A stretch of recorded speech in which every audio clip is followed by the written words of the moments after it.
গোপালগঞ্জে আজও ১৪৪ ধারা জারি। জুলাই আগস্টের মামলায় ট্রাইব্যুনালে ৩৯ আসামি।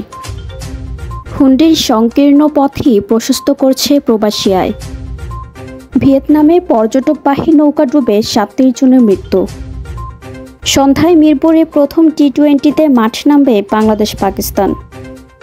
আসসালামু আলাইকুম, বাড নিউজ 24-এ আপনাদের সবাইকে স্বাগত জানাচ্ছি। আমি নাইমা আক্তার কেয়া। এতক্ষণ দেখছিলেন সংবাদ শিরোনাম, এখন দেখবেন বিস্তারিত। গোপালগঞ্জ জেলায় আজ রোববারও ১৪৪ ধারা জারি করেছেন জেলা ম্যাজিস্ট্রেট ও জেলা প্রশাসক মোহাম্মদ কামরুজ্জামান। এদিন সকাল ৬টা থেকে রাত ৮টা পর্যন্ত ১৪৪ জারি থাকবে। শনিবার রাতে জেলা প্রশাসকের কার্যালয় থেকে পাঠানো এক সংবাদ বিজ্ঞপ্তিতে এ তথ্য জানানো হয়। বিজ্ঞপ্তিতে বলা হয়েছে, ফৌজদারি কার্যবিধি ১৮৯৮ এর ১৪৪ ধারায় এটি জারি থাকবে। এ ধারা অনুযায়ী সকাল ৬টা থেকে রাত ৮টা পর্যন্ত জেলার যে কোনো স্থানে যে কোনো ধরনের সভা, মিছিল বা জনসমাবেশ নিষিদ্ধ থাকবে।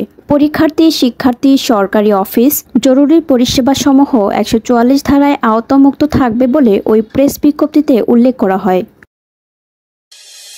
জুলাই আগস্টের গণ অভ্যুত্থানে মানবতা বিরোধী অপরাধের ৭ মামলায় সাবেক এমপি, মন্ত্রী ও পুলিশ কর্মকর্তা সহ একযোগে ৩৯ জন আসামিকে আন্তর্জাতিক অপরাধ ট্রাইব্যুনালে হাজির করা হয়েছে। রোববার ২০ জুলাই সকালে পৃথক প্রিজন ভ্যানে করে তাদেরকে ট্রাইব্যুনালে হাজির করা হয়। ট্রাইব্যুনালে যাদেরকে আনা হয়েছে এর মধ্যে সালমান এফ রহমান, আনিসুল হক, জুনায়েদ আহমেদ পলক সহ আছেন আরও বেশ কয়েকজন সাবেক মন্ত্রী, এমপি ও পুলিশ কর্মকর্তা। মুগ্ধ হত্যা মামলা এবং নরসিংদী, কক্সবাজার, সিলেট সহ মোট ৭ মামলায় তাদের ট্রাইব্যুনালে হাজির করা হয়েছে বলে জানা গেছে।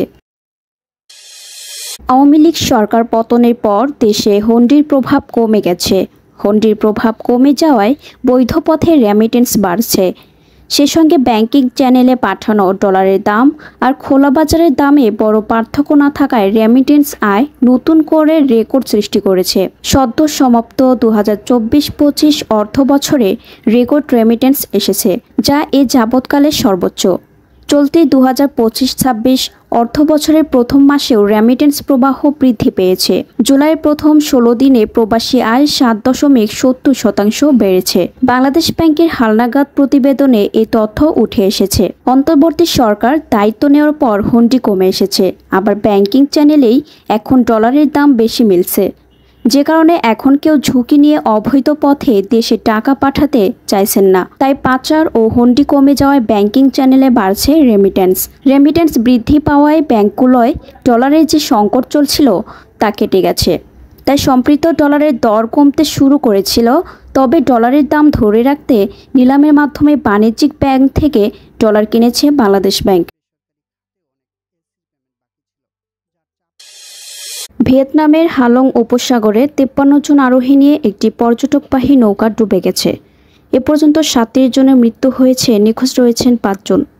ডুবে যাওয়া নৌকাটি রোববার ভোরে তীরে তুলে আনা হয়। ভিয়েতনামের সংবাদপত্র ভিএন এক্সপ্রেসের এক প্রতিবেদনে এ তথ্য জানানো হয়েছে।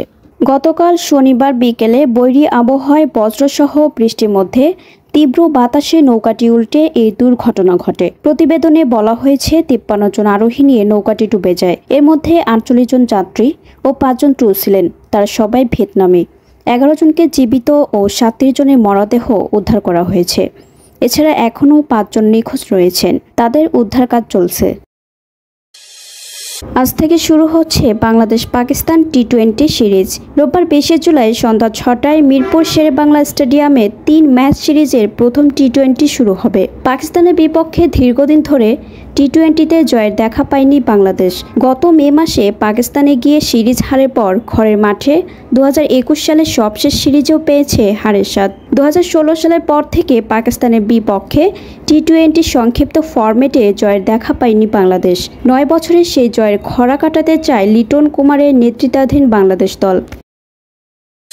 এতক্ষণ আমাদের সাথে থাকার জন্য আপনাদের সবাইকে ধন্যবাদ। পরবর্তী সংবাদ দেখার জন্য আমন্ত্রণ এবং সাবস্ক্রাইব করে বাড নিউজের পাশে থাকুন।